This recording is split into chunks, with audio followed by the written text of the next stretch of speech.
Hello students, अपनी previous video में मैंने आपको ट्रिग्नोमेट्री का इंट्रोडक्शन शेयर किया था। इस वीडियो में मैं आपको ट्रिग्नोमेट्री की जो रेशियोज हैं उनमें कुछ एंगल्स की सम स्पेसिफिक एंगल्स की वैल्यू कैसे फाइंड आउट करते हैं वो शो करूंगी, प्लस आपको ट्रिग्नोमेट्रिक आइडेंटिटीज शो करूंगी। चलिए, यहाँ हम एंगल को ले रहे हैं थीटा, और इस थीटा को 0, 30, 45, 60 और 90 डिग्री पे इनकी वैल्यूज हम फाइंड करेंगे। सबसे पहले हम साइन थीटा की वैल्यू फाइंड करेंगे, तो उसके लिए क्या करेंगे, 0, 1, 2, 3, 4 आप लिखोगे और सभी का डिनोमिनेटर आप 4, करेक्ट। इसके बाद आप इन पे स्क्वायर रूट का सिंबल पुट करोगे। इस स्क्वायर रूट का सिंबल लगाने के बाद हमें इनकी वैल्यू फाइंड करनी है। जैसे 0/4 आपका रूट में दिया है, 0/4 मीन्स 0। 1/4 अगर रूट में सॉल्व किया जाए, 1 का रूट 1 और 4 का रूट 2, इसको कैंसिल किया हमने तो 1/2 आया, तो ये वैल्यू हो गई 1/√2। सिमिलरली इसकी वैल्यू आ गई √3/2 और लास्ट हमारी वैल्यू आ गई 1। सिर्फ साइन थीटा की वैल्यू हमें फाइंड करनी है इस तरीके से। कॉस जो है वो साइन का रिवर्स चलता है, मीन्स साइन की वैल्यू जो 0 डिग्री पे वो कॉस की 90 पे होगी, या साइन की जो 30 डिग्री पे है वो कॉस की 60 डिग्री पे होगी। तो इस तरीके से, तो यहाँ साइन 90 की वैल्यू 1 है, वो आ गई कॉस 0 पे। साइन 60 की वैल्यू √3/2, ये हो गया √3/2। 45 1/√2 हो गया। कॉस 60 हमारा 1/2 हो गया क्योंकि साइन 30 1/2 है, और कॉस 90 हमारा 0 हो गया क्योंकि sine 0 0। Next is tan theta. Tan theta is equal to sine theta upon cos theta. ये मैंने आपको अपनी प्रीवियस वीडियो में बताया था कि किस तरीके से tan theta sine theta upon cos theta के इक्वल होता है। तो 0/1, 0/1 मीन्स 0, 1/2 अपॉन √3/2। अगर इसको सॉल्व करें तो ये हमारा आ गया 1/√3, 1/√2 upon 1/√2 1, √3/2 upon 1/2 which is equal to √3, and 1/0 which is equal to not. Cosec theta, cosec theta is the reciprocal of sine theta. तो अगर साइन थीटा की वैल्यूज का रेसिप्रोकल कर दो तो आप कोसेक थीटा की वैल्यूज आपको मिल जाएगी। तो 0 का रेसिप्रोकल नॉट डिफाइंड, 1/2 आपका 2 आ गया, ये √2 आ गया। यहाँ हमने √3/2 का रेसिप्रोकल किया तो 2/√3 आ गया, और 1 का reciprocal 1। Next is sec theta. Sec theta is the reciprocal of cos theta. तो कॉस थीटा की वैल्यूज का रेसिप्रोकल करेंगे तो 1, 2/√3। इसके बाद हमारा आ गया √2, 2 और 0 का रेसिप्रोकल हो गया not. Next is cot theta. Cot theta is the reciprocal of tan theta. तो फर्स्ट वैल्यू हो गई नॉट डिफाइंड बिकॉज टेन 0 0 है, तो 0 का रेसिप्रोकल नॉट डिफाइंड। 1/√3, यहाँ √3 हो गया, ये 1 हो गया। जो √3 था 10 60 की वैल्यू, वो कॉट के लिए 1/√3 हो गई, और 10 90 नॉट डिफाइंड था। तो नॉट डिफाइंड में अगर हम रेसिप्रोकल लेंगे तो 0/1 यानी 0 आ।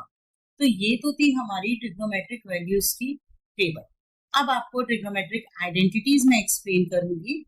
चलिए, तो अब हमारा टॉपिक है trigonometric identities.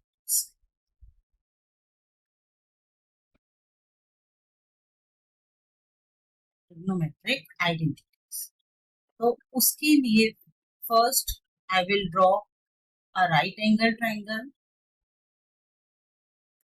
Here this is a right angle triangle which is right angled at B.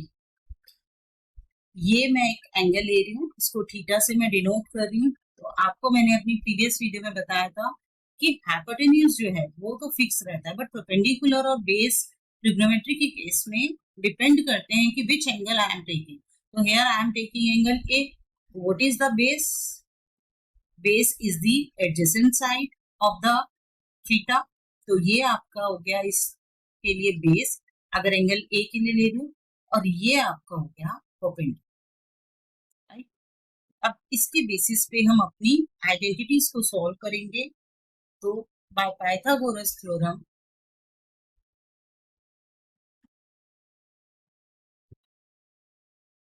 क्या है पाइथागोरस थ्योरम? आप लोगों ने पढ़ी भी है Pythagoras theorem. It is perpendicular square plus base square is equal to hypotenuse square. तो in this figure, name of the perpendicular is BC and name of the base is AB and AC is the hypotenuse, right? This is equation 1 में इसको लिख रही हूँ. Now divide equation 1 by AC square. इसको AC square से हम divide करेंगे. What we get is equal to AC square plus upon AC square. Now ये आपका आ गया BC upon AC whole square plus AB upon AC whole square is equal to 1. AC square upon AC square ये solve होके आ गया आपका 1. BC upon AC, BC is perpendicular and AC is hypotenuse. तो परपेंडिकुलर अपॉन हाइपोटेन्यूज की कौन सी trigonometric ratio आपको बताई थी? It is sine theta, right? And AB upon AC, तो AB upon AC is base upon hypotenuse, तो it is cos theta. तो इसको इसी फॉर्म में लिखेंगे अब. तो ये आपका आ गया sine square A plus cos square A is equal to 1. और थीटा की फॉर्म में अगर हम लिखें तो ये फर्स्ट आइडेंटिटी आपकी आ गई sine square theta plus cos square theta is equal to 1, right? अब हमें ये चेक करना है कि क्योंकि आपने जो ट्रिग्नोमेट्रिक टेबल बनाई है वो आपकी 0 से 90 तक है, तो यहाँ हमें देखना है कि साइन में कोई वैल्यू 0 से 90 के बीच की तो नॉन डिफाइंड तो नहीं है साइन और कॉस में. तो यहाँ देखो 0 से 90 तक की साइन और कॉस की वैल्यूज में कोई भी वैल्यू नॉट डिफाइंड नहीं है. इसका मतलब ये जो हमारी आइडेंटिटी है ये एंगल की हर वैल्यू को सेटिस्फाई करेगी, मीन्स ट्रू होगी. दिस इज ट्रू, क्योंकि अगर नॉट डिफाइंड आ जाती तो उस केस में हम वो वैल्यू पुट नहीं कर सकते जिसपे वो नॉट डिफाइंड आ जाती. तो ये हो गया आपका 0 degree is less than equal to A. A means वो एंगल जिसके बेसिस पे हमने ऑब्जर्व किया is less than equal to 90 degree. चलिए अब नेक्स्ट हम लेते हैं अपनी. तो अब इक्वेशन 1 जो है उसको हम डिवाइड करेंगे AB स्क्वायर से. Now divide equation 1 by AB square, correct? तो यहाँ आपका आ गया BC upon BC square upon AB square plus AB square upon AB square is equal to AC square upon AB square. चलिए इसको proper way में अब लिखेंगे कैसे? BC upon AB whole square plus ये आपका 1 हो गया AC upon AB whole square. तो अगर उस फिगर को हम ऑब्जर्व करें जो ट्रायंगल मैंने बनाया है, तो उसमें पहला आपका आ रहा है BC upon A, BC upon AB, तो यानी परपेंडिकुलर अपॉन बेस. तो परपेंडिकुलर अपॉन बेस आपका क्या होगा? परपेंडिकुलर अपॉन बेस आपका होता है 10, 10 स्क्वायर A प्लस 1. सिमिलरली अब दोबारा AC upon A, AC upon AB यानी hypotenuse upon base. Hypotenuse upon base आपने क्या पढ़ा? It is equal to sec square, right? तो आइडेंटिटी आपकी नेक्स्ट बनी क्या? tan square theta plus 1 is equal to sec square, correct? Now अब इसमें हमें चेक करना है tan और sec की वैल्यूज में कौन सी वैल्यू ऐसी है जो नॉट डिफाइंड है. तो टेबल में देखिए tan और sec की वैल्यूज में 90 डिग्री की वैल्यू नॉट डिफाइंड है. इसका मतलब जो थीटा है वो 90 डिग्री को नहीं सेटिस्फाई करेगा क्योंकि उसकी कोई वैल्यू नहीं. तो इसका मतलब जो एंगल A है उसके लिए हम क्या लिखेंगे? This is true for all A such that 90 नहीं लेंगे तो क्या लिखेंगे? उसमें 0 आप ले सकते हो but you can't take 90 degree. 0 degree is less than equal to A but less than 90 degree. Equal का साइन नहीं लगा. Now third ratio divide. Now divide